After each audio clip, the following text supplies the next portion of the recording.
Hello and welcome to the Matt's Movie Reviews podcast. I am your host, Matthew Pejkovic, and this is episode number 573. Releasing November 24 in Australian cinemas is The Royal Hotel, a thriller that stars Julia Garner and Jessica Henwick as American backpackers who take on a job in a remote Australian pub. A psychological thriller in which the land down under delivers a blend of dramatic culture clash, intoxicating mystery, and unknown danger. The Royal Hotel also marks the latest film by director Kitty Green, who joins me now on the podcast. Kitty, how are you today? I'm good, thank you. How are you doing? I'm doing very well, thanks. You know, this is the first for me after all the podcast episodes that I had. That I'm speaking to an Australian filmmaker where three features in, it's the first time that they've shot an Australian film like in Australia. Yeah. And I'm really curious, just on my end in regards to that, is that something intentional on your part that you wanted to film something in Australia, or is that something that just kind of comes around organically? You came across, you had an idea for this project, and you're like, you know what, this is a good time to kind of put some film cameras in Australia and get my first Australian feature out on my belt.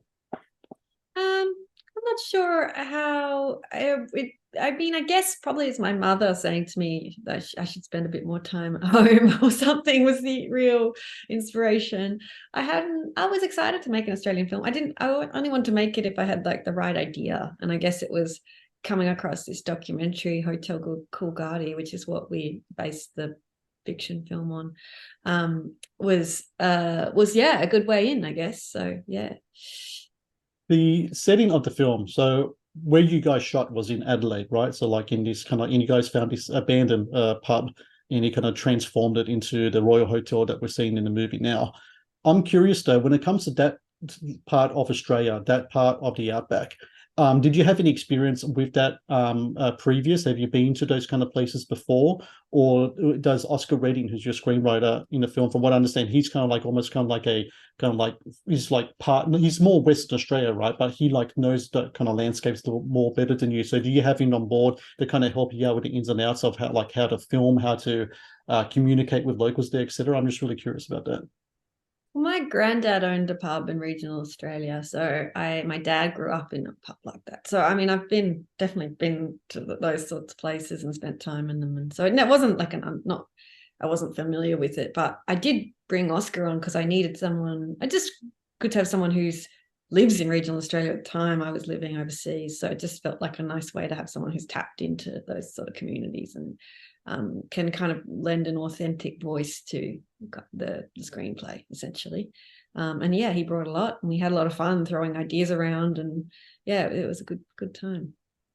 Please support Matt's movie reviews on Patreon. Get access to exclusive content, request movie reviews and top 10 lists, and help support my work. Please click on the Patreon link in the description below. The pub itself, when you find this place and you kind of transform it into like this kind of like this hub, really, because you guys had to live there as well, right? Well, some of you anyway.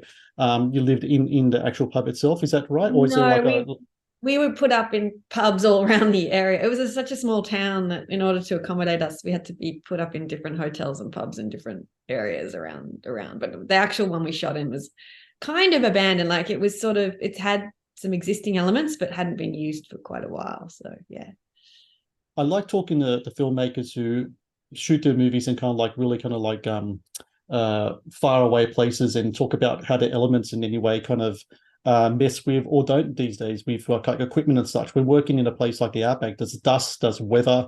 From what I understand, it's kind of like winter like out there. Does like have any type of interference with like crew, with the more technical aspects, cameras, etc., or have we reached a point now where technology has kind of been able to withstand that kind of stuff?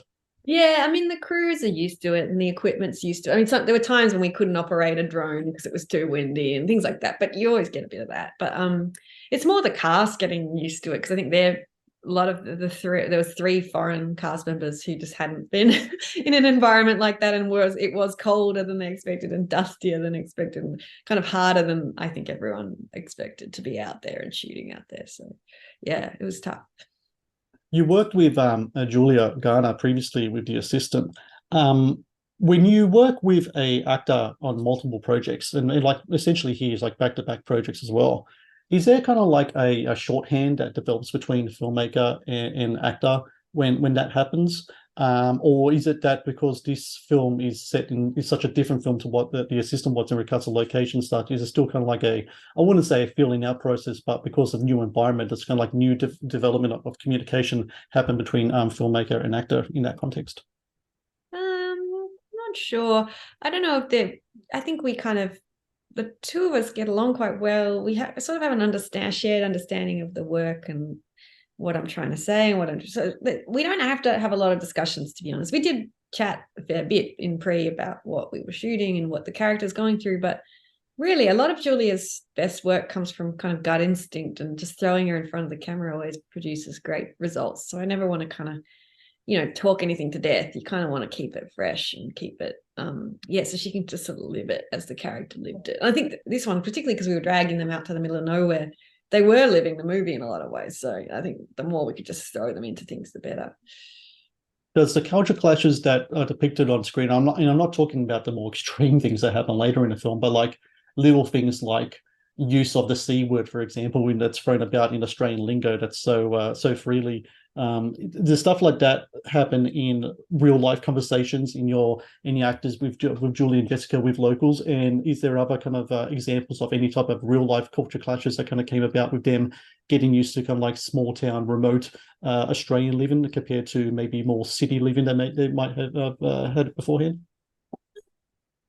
It definitely was. There was a bit of an adjustment period. I think, like, just being out in the middle of nowhere meant we couldn't get a meal. You can't Uber Eats in anything at 11 p.m. And I think the girls were used to being able to like get their own food delivered, and just stuff like that was getting over that kind of hurdle of, oh no, we're not we're not in the city anymore, was a lot. But yeah, I don't know.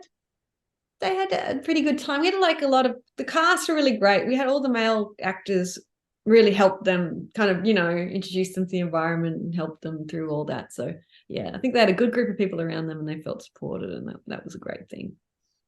Something that I took from the Royal Hotel is that it has a real kind of Wild West kind of aspect to it as well. Like Westerns, I think have a kind of like a bit of an influence on it, especially.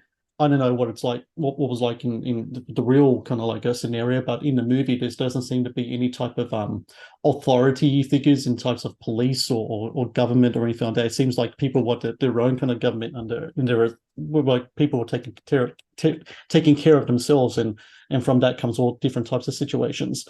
Do you look at Westerns in regards to influences of how to how you wanted to kind of shoot your movie, and kind of like the narratives that come up in the film as well, of kind of like this small town that's like governed by the people on its own, and kind of like the good and the bad that can come from such untapped freedom?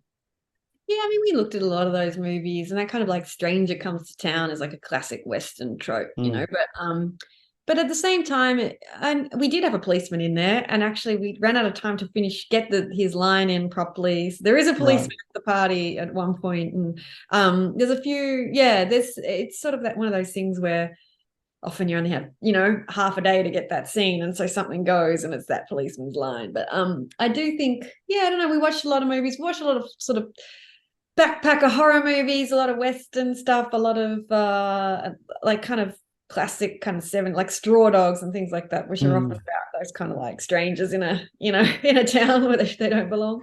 So yeah, there's a lot of influences, Thelma and Louise, things like that. There was a bunch of things I think that got us going, inspired us. The Matt's Movie Reviews podcast is brought to you by TeePublic. TeePublic is the world's largest marketplace for independent creators to sell their work on the highest quality merchandise. With over 1.2 million designs, TeePublic is sure to have something you love. You got a great cast. You got Julia, Jessica, then you got Daniel Henshaw and a bunch of other people as well. But Hugo Weaving, to me, I don't know about yourself, but when it comes to like, if you're going to rank like a top 5 greatest Australian actors, to me, Hugo Weaving firmly belongs in that top 5. And I think what's so great about him is that he's so seamless in his performances. Sometimes it's just like, it's so natural to him, the way he kind of does his characters and does his acting. What was the Hugo Weaving experience like for you, filming with him? Because I think he's just like one of the best actors that we as Australians have put on screen so far. Oh, Oh, great. I mean, he's a joy to work with and was so kind and respectful and lovely. And yeah, I just had a great time with him. And he also just made the set a better place for everyone. He sort of set the tone, and then people followed his lead. And yeah, he brought a lot to it. And yeah, he's really, I don't know, he's really considerate and detailed. And it was just, yeah, every moment was great. Don't have a bad word to say about you, to be honest. When it comes to this movie, it's really interesting that this Aussie set film is like Australian supporting actors all the way, but then you have two American leads, and you also have American distribution as well. So you have like these two different global audiences, and I'm really audiences, the American audience, the Australian audience. I'm really interested in what type of reactions do you get from these different audiences, but what's happening on screen? Do you get like, does that culture clash really represent itself in audience reaction as well? When it comes to the Royal Hotel, is there some reactions you get from one market that is vastly different to another one? Yeah, I don't know. It's been interesting to see it play. We screened it in America first, and so it was interesting. It plays a little darker there. They don't really get the jokes as much. They don't enjoy it as much in that way. They can't have as much fun with it, I think. And but they still enjoy. Like we got great reviews out of America, and people seem to understand what we were trying to say and what we were getting at, which is awesome. But it's nice to have it here because it's just a bit more. There's just a lightness to it that is missed. I like that people get the jokes here, and there's a lot more laughter. And the screenings we've had here have been really great. So it feels nice to bring it home where it belongs. That's for sure. Speaking of bringing it home, what's the future for you in regards to filming in Australia again? It's an experience with Royal Hotel going to open you up to more kind of like Australian productions for yourself? Yeah, depending on the project, it's sort of, yeah, I mean, really, it's about the idea and where it fits. I think that's got to be the first thing. But I'm, yeah, more than happy to spend more time here if I can. That'd be great. Well, for everyone out there listening, November 24 in Australian cinemas, the Royal Hotel. It's a really great film, Kitty. I really enjoyed the film very much. And for everyone out there listening, you need to watch this film on the big screen because the photography is great, the performances as well. And we need to have a lot more people watching Australian films in the cinemas. Too many people rely on streaming these days. Get to the cinema, watch this movie. You're going to watch a really great psychological Western thriller. And Kitty Green, I thank you so very much for your time today. Congrats with the movie. And yeah, I can't wait to see what you do next. I'd love to talk to you again in the future. Awesome. Thank you. Yeah, looking forward to it. Thanks a lot. See you later. Thank you for watching the Matt's Movie Reviews channel. Please subscribe for more reviews, podcast interviews, and exclusive content.